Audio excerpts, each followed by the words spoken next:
Hello friends, welcome to Devanshka diaries. ఇప్పుడు మీరు వినబోతుంది నువ్వుంటే నా జతగా స్టోరీలోని 23వ భాగం. శక్తి భయపడుతూనే, ప్లీజ్ రుద్ర గారు, మీరు ఇలా కోపంగా ఉండకండి. మిమ్మల్ని కోపంగా చూస్తే నాకు చాలా భయం వేస్తుంది అని అప్పటికీ కూడా తగ్గని మొహంలో ఎరుపు, కళ్ళల్లో ఎరుపు చూసి వణుకుతున్న గొంతుతో అంటుంది. రుద్ర ఏమీ మాట్లాడకుండా డైరెక్ట్గా ఆఫీస్కి వెళ్ళి కార్ డోర్ తీసి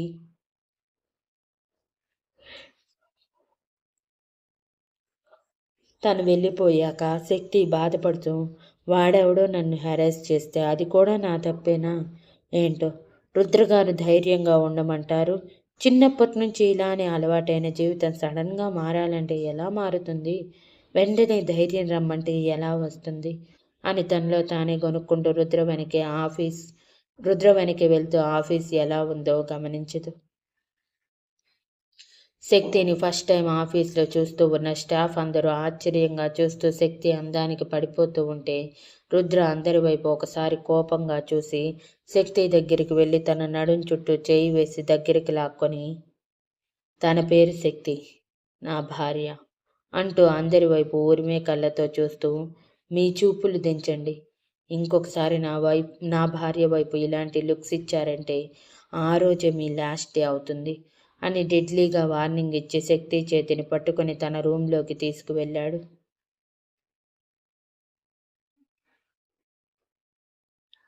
ఎంప్లాయీస్ అందరూ వార్నింగ్కి ముందు షాక్ అయినా వెంటనే భయపడి వాళ్ళల్లో వాళ్ళే, సార్ పెళ్లి చేసుకున్నారా? అది కూడా ఎవరికీ తెలియకుండా? అంటే సార్ మేడంని ప్రేమించి పెళ్లి చేసుకున్నారా?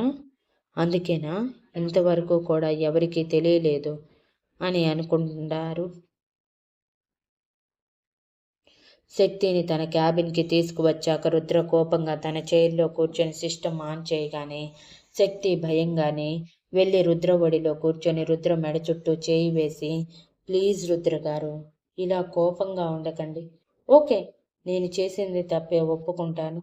కానీ సడన్గా ధైర్యంగా ఉండమంటే ఎలా రుద్ర గారు? చిన్నప్పటి నుంచి అందరినీ ఎదుర్కొంటూ మొండిగా బ్రతుకుతున్నాను, కానీ లోపల భయం అలానే ఉండిపోయింది. అలాగే మేనేజర్తో పాటు మాట్లాడేటప్పుడు కూడా ధైర్యంగా మాట్లాడలేకపోయాను. సారీ, ప్లీజ్ ఈ ఒక్కసారికి క్షమించండి అని క్యూట్గా మొహం పెట్టి అడుగుతుంది. శక్తి అలా బాధగా అడుగుతుంటే రుద్ర తట్టుకోలేక శక్తి 2 చెంపల మీద చేతులు పెట్టి తన మొహంలోకి చూస్తూ, నేనందుకు కాదు కోపంగా ఉంది. నీ భర్త ఎవరు అని అడిగినప్పుడు నా పేరు చెప్పకుండా సొల్లంతా వేస్తున్నావు కదా, అందుకు కోపం వచ్చింది. ఆయన బ్రాంచ్ ఆఫీస్లో అడిగితే నా పేరు పదే పదే చెప్పమని ఎందుకు పంపించాను? ఇలాంటి సిచ్యువేషన్ ఏదైనా వస్తుందనే కదా. మరి ఎందుకు చెప్పలేదు? వాడు నా గురించి అడిగిన వెంటనే అని అడుగుతాడు. శక్తి భయంగా, అంటే నేను మీ భార్యని అంటే నమ్ముతాడా? నమ్మడు. ఎగతాళి చేస్తాడేమోనని. నన్నేమన్నా పర్లేదు, కానీ మిమ్మల్ని అంటే నేను తట్టుకోలేను రుద్ర గారు.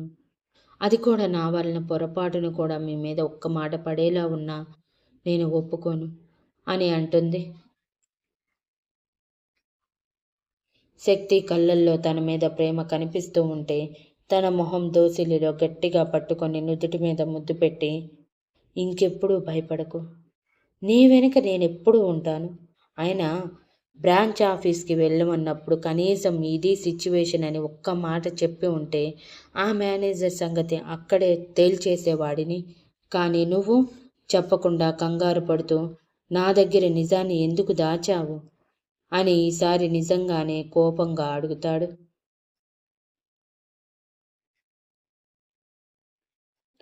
శక్తి కంగారు ప్లస్ భయంగా, అంటే మీకు అతని గురించి చెప్తే మా అమ్మకి అంత డెడ్లీగా వార్నింగ్ ఇచ్చి కొట్టేంత పని చేశారు.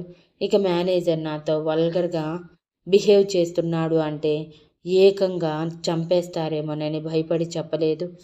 చెప్పకపోయినా తెలుసుకొని చంపేసినంత పని చేశారు.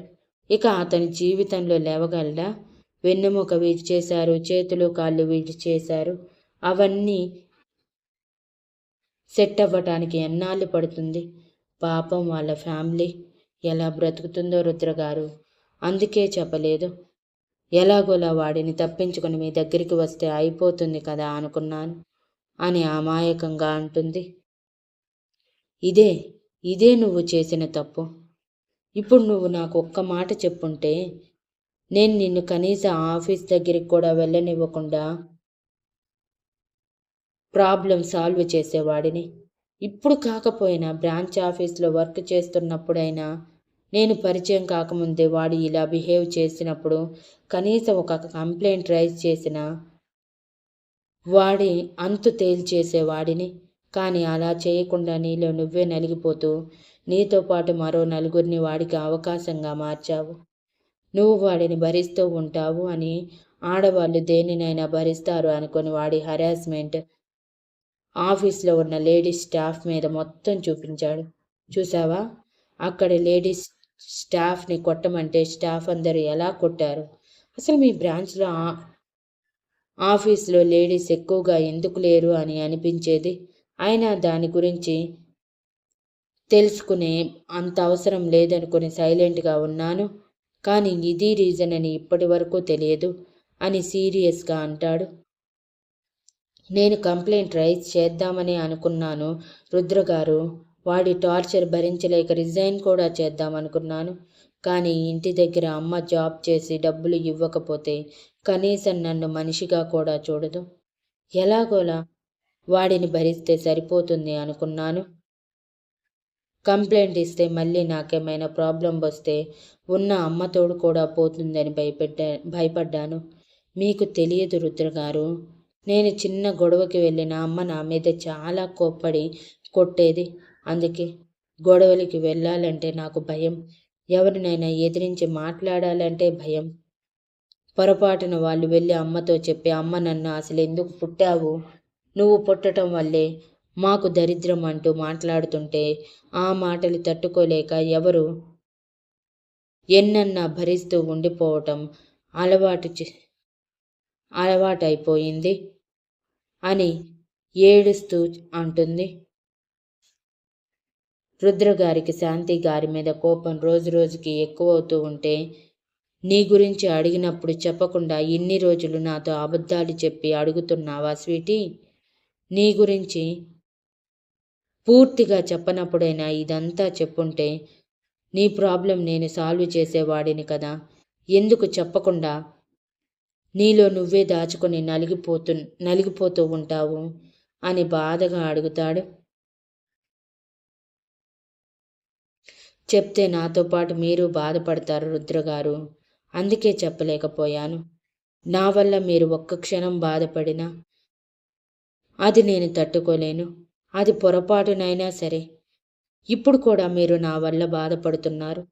ఇది కూడా తట్టుకోలేకపోతున్నాను. ఐఎమ్ సారీ అని అంటుంది.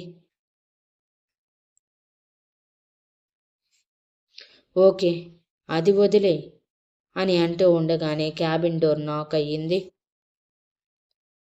క్యాబిన్ డోర్ నాక్ చేసిన సౌండ్ వినిపించి శక్తి కంగారుగా పైకి లేవగానే రుద్ర కమిన్ అని అంటాడు. వేణు లోపలికి వస్తూ, బావా వాడి సంగతి ఏం చేశావు? అయిపోయిందా వాడి పని అని నవ్వుతూ శక్తి దగ్గరికి వచ్చి, నీకేం ప్రాబ్లం అవ్వలేదు కదా శక్తి అని అడుగుతాడు. శక్తి అనుమానంగా వేణు వైపు చూస్తూ, నువ్వు ఎవరి గురించి మాట్లాడుతున్నావా అన్నయ్య? నాకేమీ అర్థం కాలేదు అని అడుగుతుంది. మధ్యలో రుద్ర కల్పించుకొని, వాడి పని ఫినిష్ అయ్యింది. కాకపోతే వాళ్ళ ఫ్యామిలీ రోడ్డు మీద పడకుండా వాళ్ళ ఆవిడికి ఏదో ఒక ఉద్యోగం ఇవ్వటమో, లేకపోతే వాడు కంపెనీలో జాబ్ చేసినంత వరకు వచ్చిన మనీ వాళ్ళకి ఇచ్చేయటమో చెయ్యాలి. నా వల్ల ఒకరు బాధపడటం నాకు ఇష్టం లేదు. వాడు చేసిన తప్పుల వల్ల వాడి భార్య పిల్లలకి ఇబ్బంది రావటం నాకు ససేమీరా ఇష్టం లేదు. కాబట్టి వాళ్ళని ఆదుకుంటాను అని సీరియస్గా చెప్పి, మీరు దేని గురించి మాట్లాడుతున్నారు? నాకేం అర్థం కావట్లేదు అని అయోమయంగా అడుగుతుంది శక్తి. వేణు నవ్వుతూ, ఇంకెవరి గురించి? మీ బ్రాంచ్ మేనేజర్ గురించి. నువ్వు ఉదయం ఎందుకో బ్రాంచ్ ఆఫీస్ అనగానే కంగారు పడ్డావంట. ఎందుకు కంగారు పడ్డావో తెలుసుకోమని, బ్రాంచ్ ఆఫీస్లో ఏమైనా ప్రాబ్లం ఉంటే క్లియర్గా కనుక్కోమని వీడు ఉదయం హడావిడి చేశాడు. అందుకే అప్పటికప్పుడు బ్రాంచ్ ఆఫీస్లో ఏం జరిగిందో ఇన్ఫర్మేషన్ అంతా అసిస్టెంట్ మేనేజర్ ద్వారా గ్యాదర్ చేశాను. దాన్ని బట్టి వాడు నిన్ను హరాస్ చేస్తున్నాడని తెలుసుకొని రుద్రకి ఫోన్ చేసి అదంతా చెప్పాను. సింపుల్ అని అంటాడు. రుద్ర సీరియస్గా, సరే నువ్వెళ్ళు, ఇక వర్క్ చేసుకో. ఇప్పుడు ప్రాబ్లం ఏం లేదు. శక్తికి ఇష్టం వచ్చిన వర్క్ చేసుకుంటుంది. అది కూడా నా క్యాబిన్లో నా కళ్ళెదురుగా అని అంటాడు. వేణు నవ్వుతూ, నీ భార్య నీ ఇష్టం, మాదేముంది మధ్యలో అంటూ శక్తితో, వాడితో జాగ్రత్తరా, వాడికి కోపం వస్తే తట్టుకోవటం చాలా కష్టం. కాబట్టి వాడికి కోపం వచ్చినప్పుడు నా దగ్గరికి వచ్చేయి అని చెప్పి శక్తి తల నిమిరి బయటికి వెళ్ళిపోతాడు. ఇప్పుడు చెప్పండి రుద్రగారు, అసలు నేను బ్రాంచ్ ఆఫీస్కి వెళ్ళినప్పుడు కరెక్ట్గా వాడు నన్ను బెదిరిస్తూ ఉన్నప్పుడే మీరు ఎలా లోపలికి వచ్చారు? అప్పటికీ దాని గురించి ఆలోచిస్తూ ఉంటే బుర్ర పగిలిపోతుంది. ఇప్పుడు అన్నయ్య చెప్పిన దాన్ని బట్టి అర్థమయ్యింది. మీరు నన్ను ఫాలో చేస్తూ వచ్చారు కదా, ఉదయం మీటింగ్ ఉందని చెప్పింది అంతా కూడా అబద్ధమే కదా అని అనుమానంగా అడుగుతుంది.